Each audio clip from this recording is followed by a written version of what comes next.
Welcome to Dark Night. I'm here with you tonight, ready to guide you through the shadows and into peaceful sleep. You've come to the right place if you're looking for stories that will send gentle chills down your spine while the rain falls softly outside your window. Tonight's video features a black screen, so you can close your eyes and let your imagination paint the scenes I'm about to share. The sound of rain will accompany us on this journey into the unknown. Before we begin, please take a moment to like this video and subscribe to Dark Night for more eerie tales that will help you drift away. Now, settle in, get comfortable, and let the darkness embrace you as we explore 3 unsettling stories together. Our story 1. The Midnight Correspondence. This story was shared with me by someone who insisted it was completely true, though they asked me never to reveal their real name. They said it happened during the loneliest period of their life, when they had just moved to a small town in rural Pennsylvania for a job at the local newspaper. The town was the kind of place where everyone knew everyone, where secrets were currency and strangers were noticed immediately. Sarah had rented a small apartment above the old bakery on Main Street. The building was over 100 years old, with creaking floorboards and windows that rattled in their frames whenever the wind picked up. The apartment came furnished with antique pieces that the landlord claimed had been there since the 1940s. There was something unsettling about living among someone else's belongings, sleeping in their bed, eating at their table, but Sarah needed the place and the rent was affordable. The first few weeks passed without incident. Sarah would wake each morning to the smell of fresh bread rising from below, work at the newspaper until late evening, then return home to eat dinner alone while listening to the old building settle around her. It was during her 3rd week there that she noticed the desk. It sat in the corner of the living room, a heavy oak piece with multiple drawers and a roll-top cover that stuck when she tried to open it. The landlord had mentioned that the previous tenant, an elderly woman named Margaret, had lived there for 40 years before passing away the previous winter. Her family had taken most of her belongings, but they'd left the furniture for whoever rented the place next. One rainy Thursday evening, Sarah was grading some articles for the paper when she heard a soft scraping sound coming from the corner of the room. She looked up to see the roll-top desk cover had somehow opened on its own, revealing compartments filled with old papers and what looked like correspondence. Curious, she walked over and examined the contents more closely. The papers were yellowed with age, covered in elegant handwriting that spoke of a different era. Most appeared to be letters, though she couldn't make out the addresses in the dim light of her living room. As she reached for one of the letters, she noticed something odd.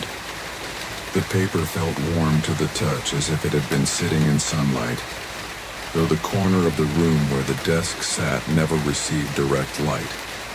The letter she picked up was addressed to M. Harrison in flowing script. The return address was simply listed as a friend. Sarah knew she shouldn't read someone else's private correspondence, but something about the letter drew her in. She unfolded it carefully, noting how the paper seemed to rustle with unusual loudness in the quiet apartment. "My dearest Margaret," the letter began, "I hope this finds you well and in good spirits. The nights have been long since our last conversation, and I find myself thinking of you often. Do you still sit by your window in the evenings watching the street below? I imagine you there, peaceful and content, surrounded by the familiar comfort of your home." The letter continued with mundane observations about the weather and local events, but something about the tone made Sarah's skin prickle. There was an intimacy to it that suggested the writer knew Margaret very well, yet there was also something possessive, almost obsessive in the way they described watching her daily routines. Sarah folded the letter and returned it to the desk. But over the following days, she found herself drawn back to the correspondence. Each evening after work, she would discover that the desk had opened itself again and new letters would be visible on top of the pile. She began reading them in chronological order, and a disturbing picture emerged.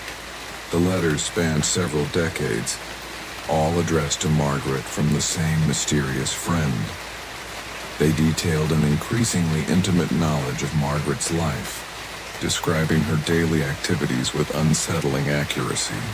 The writer knew when Margaret changed her curtains, when she bought new furniture, when she had visitors.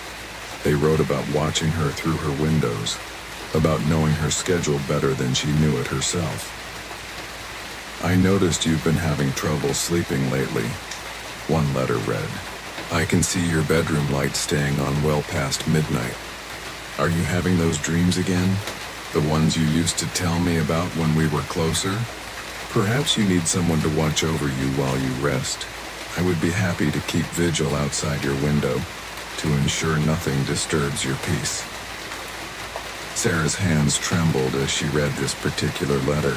She looked around her apartment, suddenly aware of every window, every shadow that could hide a watching figure. The idea that someone had been observing Margaret for decades, writing letters about their surveillance, made her stomach turn. But the most disturbing aspect was yet to come. As Sarah continued reading, she realized the letters were recent. The paper might be old, and the handwriting might seem vintage, but the references were contemporary. The writer mentioned events that had happened within the past year, described changes to the town that Sarah recognized from her own short time there. One evening, Sarah found a letter that made her blood run cold. It was dated just 2 weeks earlier, after Margaret had already passed away. "My dearest Margaret," it began, as they all did. "I know you can no longer respond to my letters, but I continue to write them because our connection transcends such mundane concerns as death. I want you to know that your apartment has a new occupant now, a young woman with dark hair who works at the newspaper. She's been reading our correspondence, and I believe she understands the depth of our relationship." Sarah's hand shook as she continued reading. "She sits in your chair in the evenings, eats at your table, sleeps in your bed. Sometimes I imagine it's you there, that nothing has changed.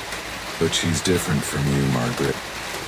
She's curious about things that should remain private. I worry that she doesn't understand the importance of our arrangement, the delicate balance we maintained for so many years." The letter went on to describe Sarah's own routines with the same unsettling accuracy that had characterized the observations of Margaret. The writer knew what time Sarah left for work, what she ate for dinner, how long she stayed awake reading each night. They knew about her habits, her preferences, details that could only come from careful, prolonged observation. Sarah ran to her windows and pulled the curtains tightly closed. She checked the locks on her door 3 times, then sat in the center of her living room as far from the windows as possible. But even there she felt exposed, watched. She considered calling the police, but what would she tell them? That she'd been reading a dead woman's mail and found threatening letters? That someone claimed to be watching her? They would ask for proof, for evidence, and all she had were old letters written on aged paper. That night Sarah barely slept. Every sound from the street below made her jump. The building's normal creaking and settling seemed amplified, as if someone was moving through the walls around her. When she finally drifted off near dawn, her dreams were filled with shadowy figures standing outside her windows, patient and unmoving. The next evening, despite her fear, Sarah found herself drawn back to the desk. It had opened again and a new letter lay on top of the pile. This one was different. Instead of the usual aged paper, it was written on modern stationery. The handwriting was the same, but the ink looked fresh. "My dearest Sarah," it began, and her heart nearly stopped. I hope you don't mind that I've begun addressing you directly. You've been such a devoted reader of our correspondence that it seemed appropriate to include you in our conversation.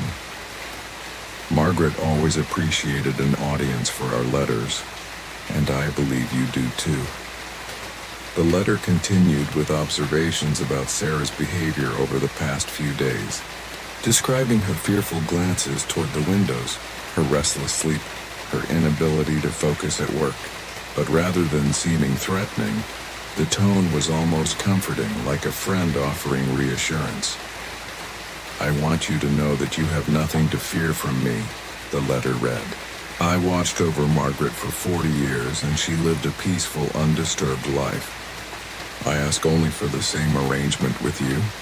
Allow me to be your silent guardian, your unseen protector. In return, I ask only that you continue our correspondence. Leave letters for me as Margaret did. Tell me about your day, your thoughts, your dreams. Share your life with someone who truly appreciates the honor of witnessing it. At the bottom of the letter was a postscript that made Sarah's skin crawl. I've left paper and a pen in the desk drawer. I hope you'll write back soon. I'll be watching for your response. Sarah looked at the desk with new horror. The idea of participating in this twisted correspondence, of encouraging her stalker, repulsed her. But as she read the letter again, she noticed something else. Threaded through the seemingly gentle words was an undertone of expectation, of assumption that she would comply. There was no question of whether she would write back, only when. Over the following days, Sarah tried to ignore the desk, to go about her normal routine as if nothing had happened. But she could feel eyes on her constantly now, even at work, even in broad daylight. The sensation of being watched had become so intense that she found it difficult to concentrate on anything else. More letters appeared, each one expressing disappointment at her silence, each one describing her daily activities in greater detail, as if to prove the writer's constant presence in her life. They knew when she had coffee with a coworker, when she bought groceries, when she called her sister back home. The level of surveillance was overwhelming, suffocating. Finally, unable to stand the tension any longer, Sarah sat down at the desk and pulled out a piece of the paper that had been left for her.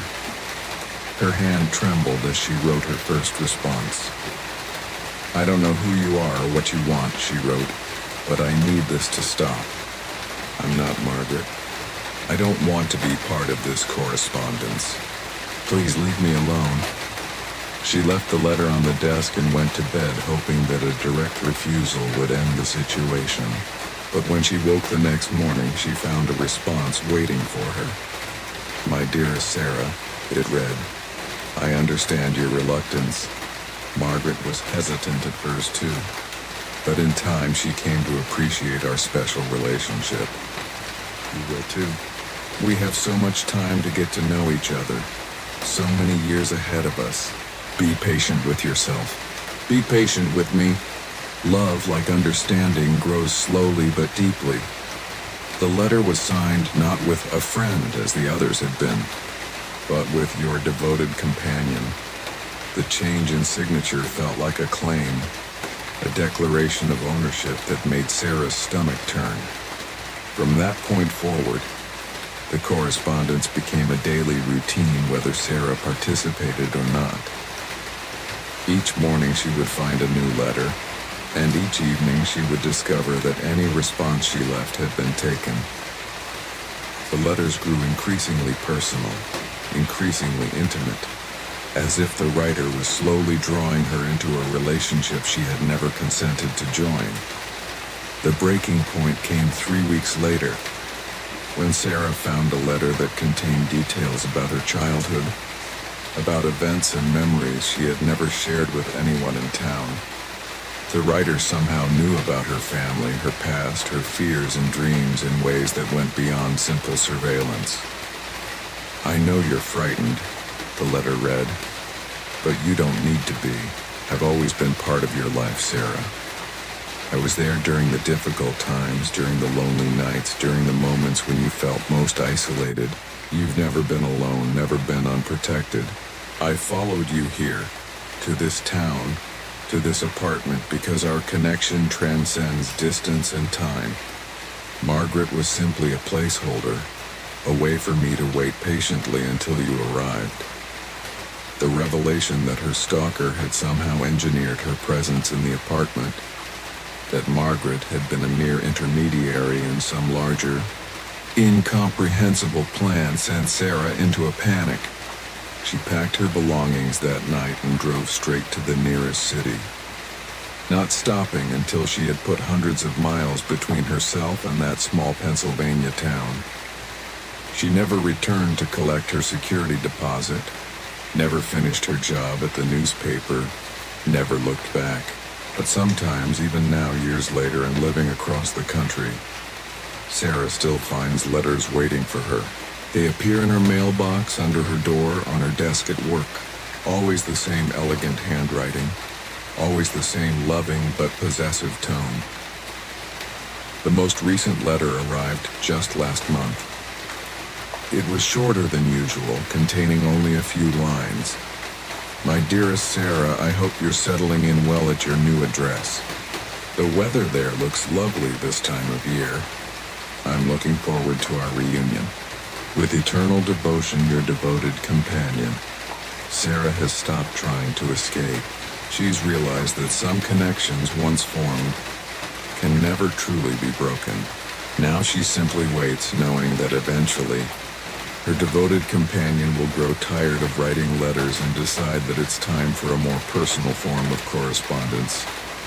And sometimes, late at night when the rain falls against her windows, Sarah thinks she sees a familiar figure standing beneath the streetlight outside her home, patient and unmoving, waiting for the perfect moment to deliver the next letter in person.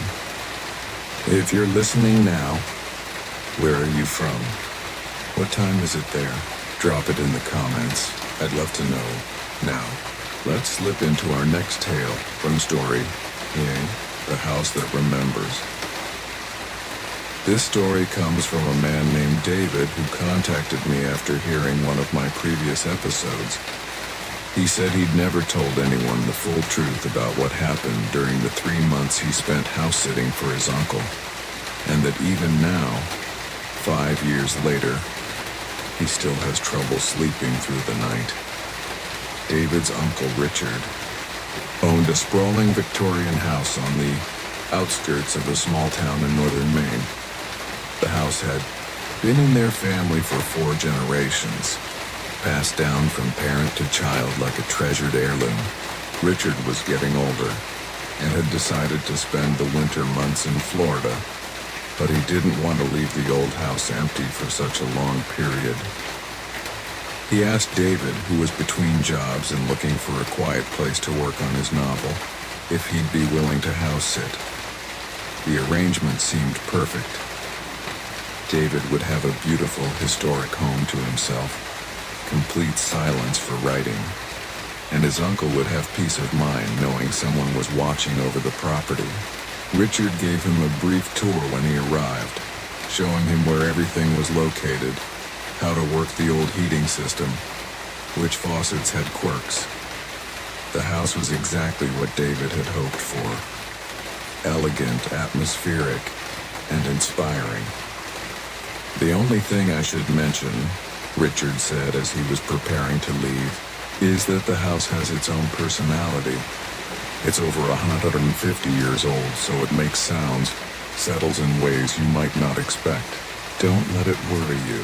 The house is just expressive.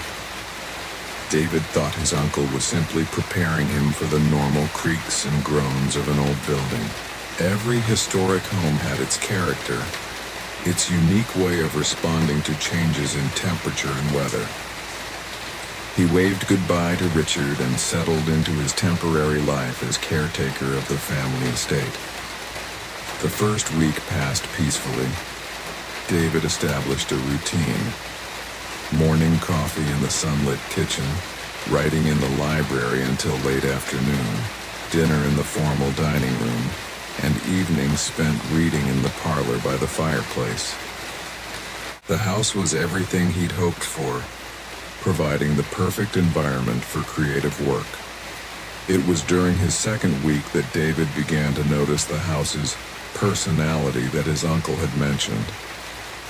But rather than random settling sounds, the noises seemed to follow patterns, to occur at specific times and in response to David's activities.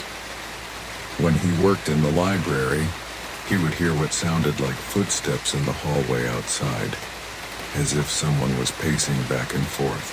When he cooked dinner, he would hear the dining room chairs being pulled out and pushed in, as if invisible dinner guests were taking their seats.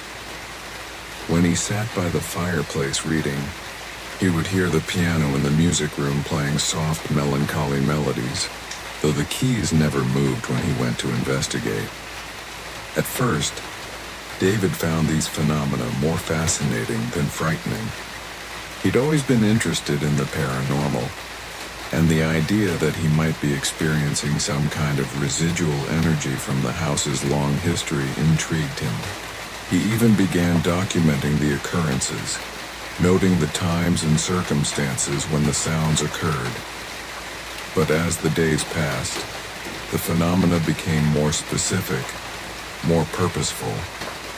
The footsteps in the hallway would stop directly outside whatever room David was occupying, as if someone was listening at the door. The piano would play the same melody over and over, a haunting waltz that seemed to echo with decades of repetition. The dining room chairs would scrape against the floor in patterns that almost resembled conversation, as if a family dinner was playing out night after night. David began to research the history of the house, hoping to understand what might be causing these manifestations. He learned that the property had been built by his great-great-grandfather Samuel in 1871. Samuel had been a successful merchant who built the house as a wedding gift for his young bride Elizabeth. They'd lived there happily for over 30 years, raising 4 children and hosting elaborate dinner parties that were legendary in the community. But the house's history took a darker turn in 1903, when a terrible tragedy struck the family. During one of their famous winter dinner parties, a fire broke out in the kitchen and spread rapidly through the old wooden structure. Samuel, Elizabeth, 2 of their children, and several dinner guests died in the blaze. The house was severely damaged but not destroyed, and it took Samuel's surviving son 2 years to restore it to its former glory. Reading about the fire explained some of what David was experiencing. The repeated dinner sounds, the piano playing the same waltz over and over, the sense of a family going through the motions of their evening routine. It all made sense if the house somehow retained the memory of that final, tragic dinner party. But understanding the phenomena didn't make them less unsettling. If anything, knowing the sad history behind the sounds made them more poignant, more emotionally charged. David began to feel like he wasn't just observing residual energy, but somehow participating in the eternal replay of that long-ago evening. The turning point came during his 4th week in the house. David had fallen asleep in the library while working late, slumped over his laptop at the large oak desk. He woke in the early hours of the morning to find himself no longer alone. The library was filled with people. They were translucent, shimmering like heat mirages, but distinctly human in form and behavior. A woman in an elaborate Victorian gown was selecting books from the shelves, her finger trailing along the spines as she searched for something specific. A man in a dark suit was standing by the window, looking out at the grounds with his hands clasped behind his back. 2 children, a boy and a girl, were sitting on the floor near the fireplace, playing some sort of quiet game that involved moving small objects back and forth between them. David sat perfectly still, afraid that any movement might cause the apparitions to disappear. But as he watched, he realized they weren't just random spirits inhabiting the space. They were interacting with the environment in ways that suggested they belonged there, that they were as real in their realm as David was in his. The woman found the book she was looking for and settled into the chair opposite David's desk. She opened it and began to read, occasionally smiling at whatever she found on the page. The man at the window turned and said something to the children, though David couldn't hear the words. The children looked up from their game and nodded, then returned to their quiet play. It was a scene of perfect domestic tranquility, a snapshot of family life from over a century ago. David watched for what felt like hours as the family went about their evening routine, completely unaware of his presence. They seemed to exist in their own time, their own reality, parallel to but separate from his own. As dawn approached, the apparitions began to fade. The children were the first to disappear, followed by the man at the window. The woman continued reading until the very last moment, only vanishing when the first rays of sunlight entered the room through the windows. David sat alone in the library, questioning whether what he'd experienced was real or simply an extraordinarily vivid dream brought on by his research into the house's history. But when he looked at the chair where the woman had been sitting, he found it was still warm to the touch, and the book she'd been reading lay open on the side table, turned to a page he hadn't reached in his own reading. From that night forward, David's experience in the house changed completely. The sounds he heard were no longer mysterious background noise, but the audible manifestations of a family that continued to live their lives in the same space he occupied. He began to feel like a guest in their home rather than a temporary caretaker of an empty house. The family seemed to become gradually more aware of his presence as well. The woman, whom David had come to think of as Elizabeth based on his research, would sometimes look directly at him when she entered her room. The man would nod in his direction as if acknowledging a fellow resident. The children would pause in their play to study him with curious, innocent expressions. But it was the dinner parties that became the most intense part of David's experience. Every few nights, the house would fill with the sounds of a grand social gathering. He would hear carriages arriving outside, voices in the front hall, laughter from the parlor. The dining room would come alive with the sounds of multiple conversations, clinking glasses and the scraping of chairs as guests moved about. On these nights, David would position himself in the doorway of the dining room and watch as the ghostly dinner party played out before him. The long table would be set with translucent china and crystal, and spirits in formal Victorian attire would take their seats for an elaborate meal. He could see the servants moving between the kitchen and dining room, carrying dishes that shimmered like moonlight. Elizabeth would sit at the head of the table, resplendent in different gowns each time, playing the perfect hostess. Samuel, for David was sure it was him, would sit at the opposite end, raising toasts and engaging in animated conversations with his guests. The children would appear briefly, dressed in their finest clothes, to greet the adult guests before being escorted back upstairs. It was beautiful and heartbreaking to witness this eternal replay of the family's final evening together. David began to understand that the house wasn't haunted in any malevolent sense. It was simply remembering, preserving the last perfect moments before tragedy struck. But as the weeks passed, David began to notice changes in the pattern. The dinner parties were occurring more frequently, and they seemed to be growing more solid, more present. What had begun as translucent shimmers were becoming increasingly opaque.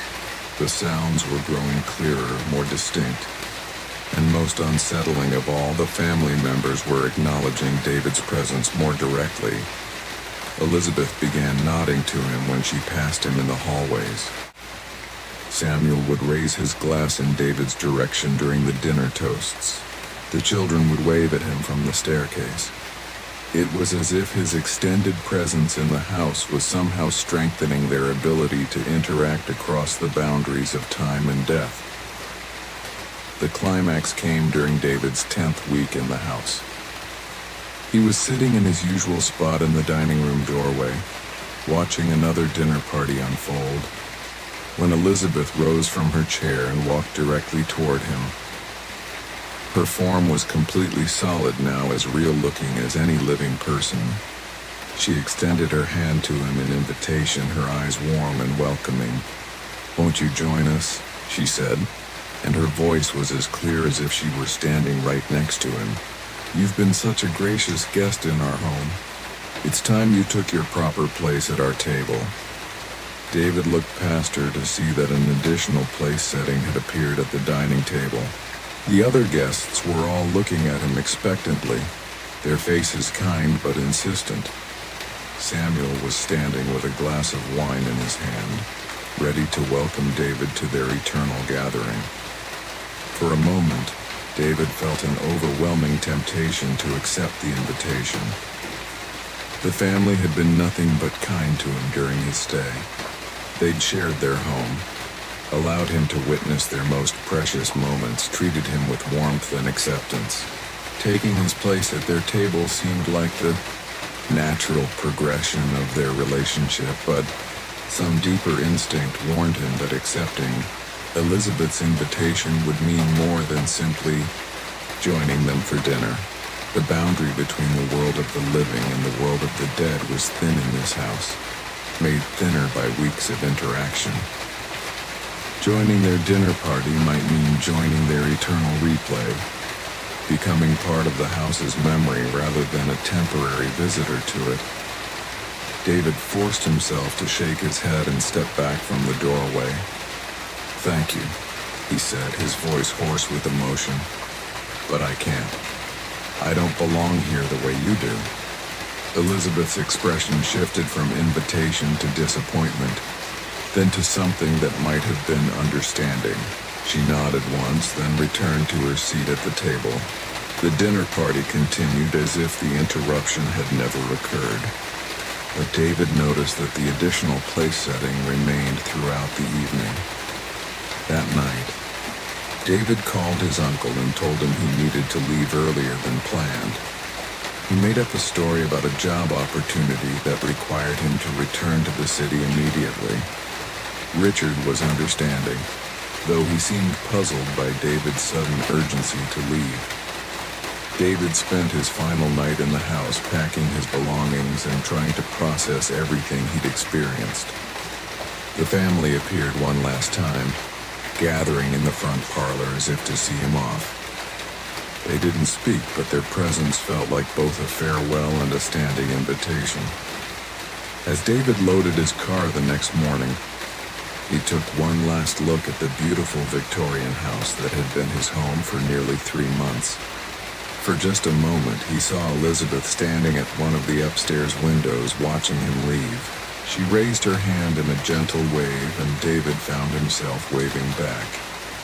He drove away without looking back again, but he carried the memory of that house and its eternal residence with him. David never told his uncle about what he'd experienced, never mentioned the dinner parties or the family that continued to live in their ancestral home. But sometimes late at night, he dreams about that place setting that was laid out just for him, and he wonders what would have happened if he'd been brave enough or foolish enough to accept Elizabeth's invitation. The house still stands, and Richard still spends his winters in Florida, but he no longer asks family members to house sit. He's hired a professional caretaking service instead, people who check on the property but don't stay overnight. When David asked him about the change, Richard simply said that the house seemed to prefer its solitude, that it had its own way of taking care of itself. and sometimes on quiet winter evenings, neighbors report seeing lights in the windows of the old Victorian house, and the sound of laughter and music drifting across the snow-covered grounds, as if a wonderful dinner party is taking place inside, with guests who have all the time in the world to enjoy each other's company. Story 3, The Night Shift at Cedar Grove. This final story was sent to me by a woman named Maria, who worked as a night security guard at Cedar Grove Memory Care Facility. She insisted that I change all the names and locations before sharing her experience, but she wanted people to know what really happens in places like Cedar Grove after visiting hours end and the families go home. Maria had been working security jobs for over 15 years when she took the position at Cedar Grove. She preferred night shifts because they paid better and because she enjoyed the quiet solitude that came with watching over sleeping buildings. She'd worked at office complexes, shopping centers, and apartment buildings, but Cedar Grove was her first healthcare facility. The job seemed straightforward enough. Cedar Grove was a small, private memory care facility that housed 36 residents, all suffering from various stages of dementia and Alzheimer's disease. Maria's responsibilities included monitoring the security cameras, doing hourly rounds through the building, and ensuring that none of the residents wandered out of their designated areas. The facility was well designed for its purpose, with locked doors between sections and an advanced monitoring system that tracked each resident's location.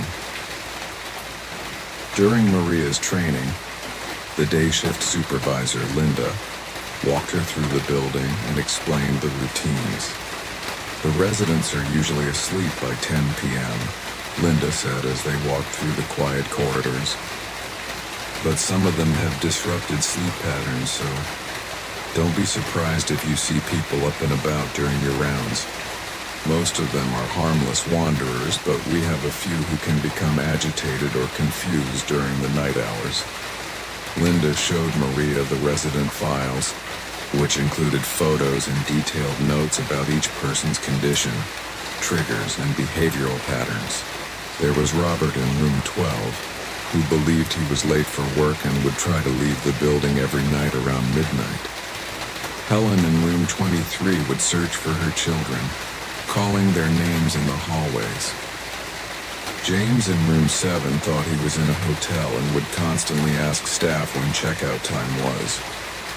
The important thing, Linda explained, is to be gentle with them.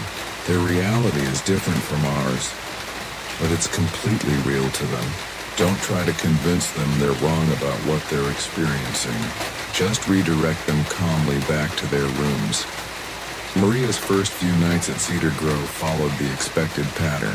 She would arrive at 11 p.m., receive a brief report from the evening staff, and then settle into the security office to monitor the cameras and begin her rounds. The building was peaceful at night, with most residents sleeping soundly in their rooms. She would encounter the occasional wanderer and gently guide them back to bed, exactly as Linda had trained her to do. But during her second week, Maria began to notice something unusual about the night shift reports.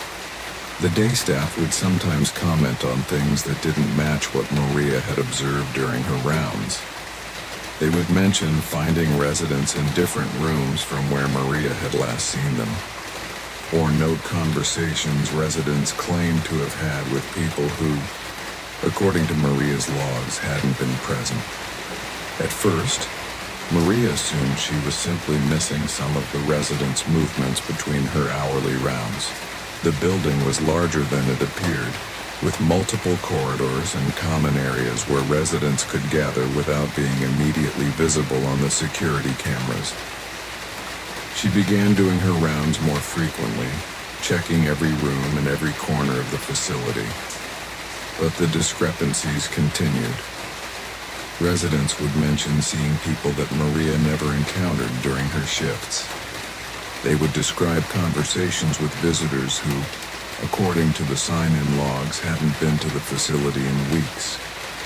They would talk about events and activities that weren't part of the evening schedule. Maria decided to pay closer attention to the individual residents, to learn their patterns and behaviors more intimately.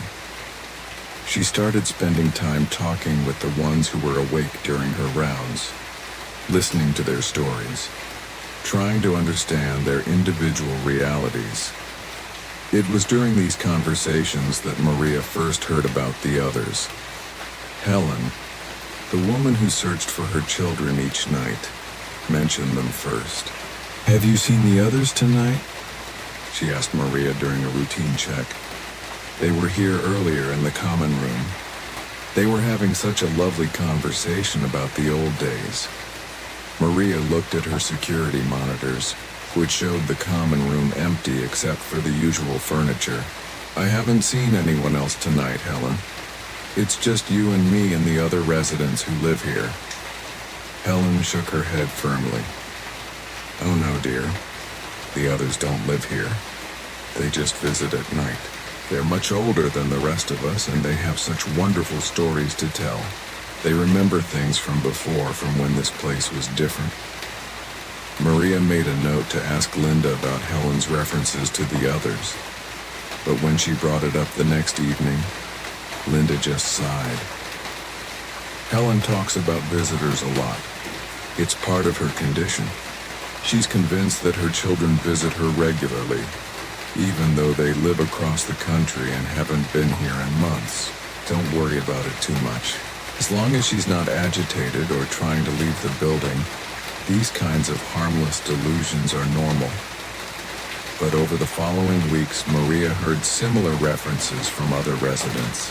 Robert, who believed he was late for work, mentioned seeing the old-timers in the hallway during his nightly attempts to leave for the office. James, who thought he was in a hotel, would complain about the previous guests who hadn't properly checked out and were still wandering the halls. The descriptions were remarkably consistent across different residents.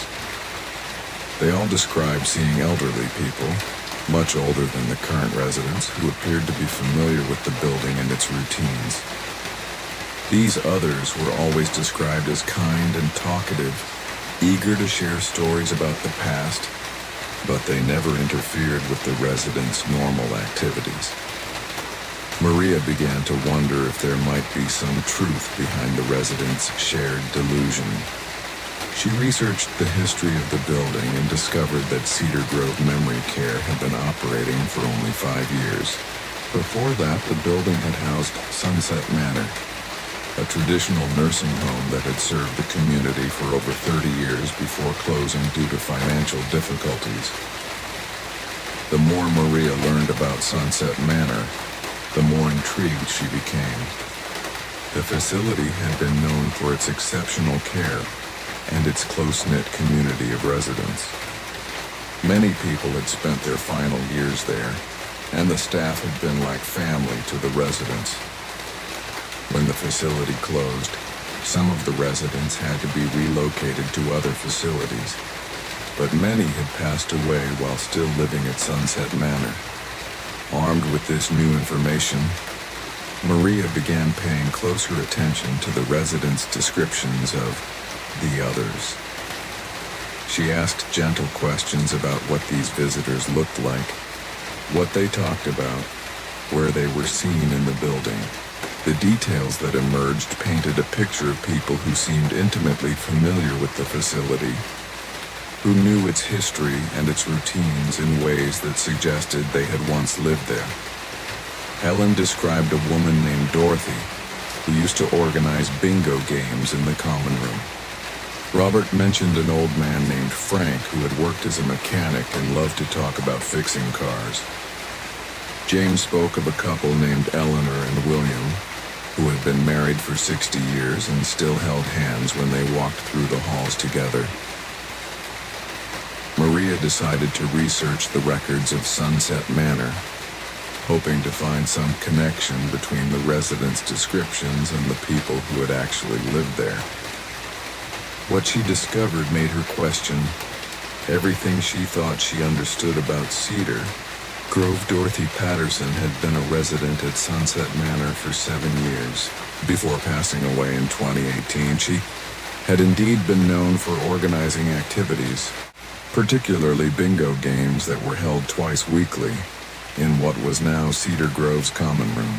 Frank Martinez had lived at Sunset Manor for 3 years and had been passionate about automobiles, often entertaining other residents with stories from his 40 years as a mechanic. Eleanor and William Thompson had been married for 59 years when they moved to Sunset Manor together, and they had died within 2 weeks of each other in 2019.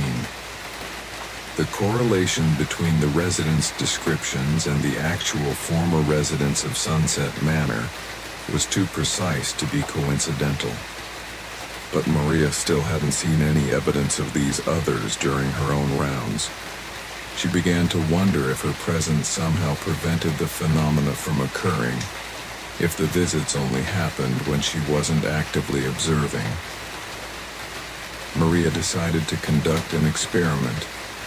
Instead of doing her regular hourly rounds, she positioned herself in the security office and relied solely on the camera monitors to observe the building. She wanted to see if the residents' nighttime visitors would appear when she wasn't physically present in the corridors. At first, nothing seemed different. The security cameras showed the usual quiet hallways and empty common areas. A few residents moved about their normal routines, but Maria saw no evidence of the mysterious others that had become such a consistent part of the residents' nightly experiences. But as the night progressed, Maria began to notice subtle anomalies in the camera feeds. Shadows would move in ways that didn't correspond to any visible figures. Doors would open and close with no one nearby to operate them. Chairs in the common room would shift position between camera sweeps, as if someone had been sitting in them and had just gotten up. Most unsettling of all, the residents' behavior began to change in ways that suggested they were indeed interacting with people that Maria couldn't see through the cameras.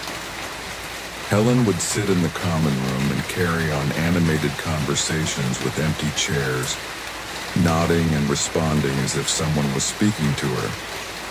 Robert would stop his wandering and stand still in the hallway, listening intently to something or someone that wasn't visible on the monitors. James would gesture toward empty spaces as if introducing himself to invisible companions. Maria watched these interactions with growing fascination and unease. The residents were clearly experiencing something that she couldn't perceive, something that brought them comfort and joy. Their faces would light up during these encounters, and they seemed more peaceful and content than Maria had ever seen them. But the most disturbing moment came near the end of her shift. Around 5 a.m., when Maria was reviewing the night's camera footage, she was fast-forwarding through hours of empty hallways when she noticed something that made her stop and rewind the recording. For just a few seconds, in the common room camera, she could see what appeared to be additional figures sitting in the chairs around Helen. They were translucent, barely visible but unmistakably human in form. An elderly woman sat across from Helen, leaning forward as if engaged in intimate conversation. A man stood near the window, his hands clasped behind his back in a posture of patient listening. Another woman sat in the corner chair, her head tilted as if she was sharing a quiet confidence. Maria replayed the segment multiple times, adjusting the brightness and contrast settings on her monitor.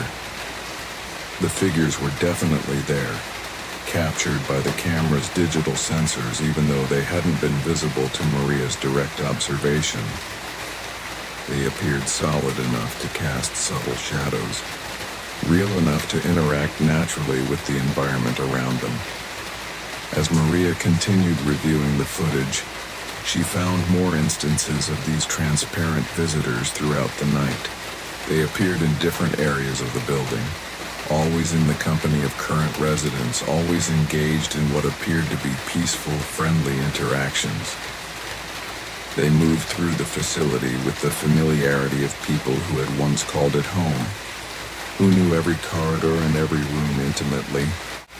The implications of what Maria was seeing forced her to reconsider everything she thought she knew about Cedar Grove. The building wasn't just a memory care facility housing 36 residents. It was also home to the lingering presences of people who had lived and died there during its previous incarnation as Sunset Manor. But rather than feeling frightened by this realization, Maria found herself oddly comforted by it. The former residents weren't malevolent spirits or threatening presences. They were simply continuing to exist in the place they had considered home, offering companionship and comfort to the new residents who were struggling with their own confusion and memory loss. Over the following weeks, Maria developed a new understanding of her role at Cedar Grove. She wasn't just providing security for the building and its current residents. She was also serving as a guardian for the ongoing community that existed between the living and the dead. The former residents of Sunset Manor had found a way to remain connected to the place they loved, and the current residents of Cedar Grove were benefiting from their continued presence and care. Maria began to modify her security protocols to accommodate this expanded understanding of the facility's population. She would still do her regular rounds, but she would also spend time in the security office monitoring the cameras for signs of the nighttime visits. She started keeping detailed notes about which former residents appeared most frequently, which current residents seemed to benefit most from these interactions, and what patterns emerged in the timing and location of these encounters. She also began to leave small gestures of acknowledgement for the invisible residents. She would straighten chairs in the common room that had been moved during nighttime gatherings. She would ensure that the temperature in areas where the visits occurred was comfortable. She would even leave small offerings, a vase of flowers in the common room, soft music playing in the corridors as a way of honoring the presence of people she couldn't see but had come to respect. The most profound change in Maria's understanding came during her 6th month at Cedar Grove, when she witnessed something that challenged her assumptions about the nature of life and death itself. Mrs. Patterson, one of the current residents who had been struggling with advanced Alzheimer's, had been declining rapidly over the previous weeks. Her family had been called in, and the medical staff had begun comfort care protocols. Maria was doing her rounds when she found Mrs. Patterson sitting in the common room at 3 a.m, looking more alert and peaceful than she had appeared in months. She was engaged in what appeared to be a deep conversation with someone sitting across from her, though the chair appeared empty to Maria's direct observation. But when Maria checked the security cameras later, she could see that Mrs. Patterson wasn't alone. Dorothy Patterson, the former resident who had organized bingo games and had shared the same last name, was sitting across from her, holding her hand and speaking to her in what appeared to be gentle, comforting tones. Maria realized she was witnessing something extraordinary. A former resident helping a current resident prepare for her own transition. Dorothy seemed to be explaining something important to Mrs. Patterson, offering guidance and reassurance about whatever lay ahead. Mrs. Patterson passed away peacefully 2 nights later, and Maria couldn't help but feel that Dorothy's presence had made the transition easier for her. The current resident had died surrounded not just by the care of the living staff, but also by the love and support of someone who had walked the same path before her. This experience transformed Maria's entire perspective on her job at Cedar Grove. She wasn't just working at a memory care facility. She was part of a continuous community that transcended the boundaries between life and death. The former residents of Sunset Manor hadn't left when the building changed hands. They had simply evolved into a different kind of caregiver, offering comfort and companionship to new residents who were facing the same challenges they had once faced themselves. Maria continued working at Cedar Grove for 3 more years, and during that time, she became the unofficial keeper of the facility's hidden history. She researched the lives and stories of the former Sunset Manor residents who continued to visit, learning about their families, their interests, their personalities. She would share these stories with the current residents during quiet moments, helping them understand who their nighttime visitors were and why they came. The current residents began to look forward to these visits, finding comfort in the knowledge that they weren't alone in their struggles with memory loss and confusion. The former residents provided a sense of continuity, a connection to the building's history as a place where people had lived full, meaningful lives despite their medical challenges. Maria eventually left Cedar Grove to take a position closer to her family, but she trained her replacement carefully, passing on not just the official security protocols but also the unofficial understanding of the facility's extended community. She made sure her successor knew to watch for the nighttime visits, to respect the presence of the former residents, and to understand that providing security at Cedar Grove meant protecting both the living and the dead. Years later, Maria still thinks about Cedar Grove and wonders how the community continues to evolve. She imagines new residents joining the nighttime gatherings, former residents welcoming current residents into their extended family, and the ongoing cycle of care and companionship that transcends the physical limitations of life and death. She knows that most people would find her experiences at Cedar Grove unbelievable, would dismiss them as the product of an overactive imagination or too many late nights in an emotionally charged environment. But Maria also knows what she witnessed during her time there, and she's grateful to have been part of something larger than herself, something that demonstrated the power of human connection to endure beyond the boundaries of mortality.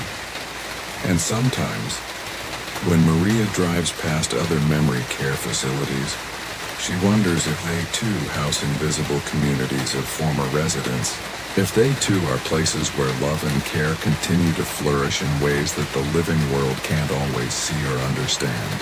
She hopes they are, because she knows from experience that no one should have to face the confusion and fear of memory loss alone, and that the best caregivers are often those who have walked the same difficult path and found their way through to the other side. That's all for tonight's journey into the dark. These stories remind us that the boundaries between our world and whatever lies beyond are thinner than we might imagine, and that sometimes the most frightening experiences are also the most profound. If you have a story of your own that you'd like to share, something that happened to you or someone you know that defies easy explanation, please send it to Dark Night. Your experience might become part of our next nocturnal journey together. Make sure you're subscribed to Dark Night and turn on notifications so you never miss when we explore the shadows together. Until next time, sleep well. And may the mysteries that surround us bring more wonder than fear to your dreams.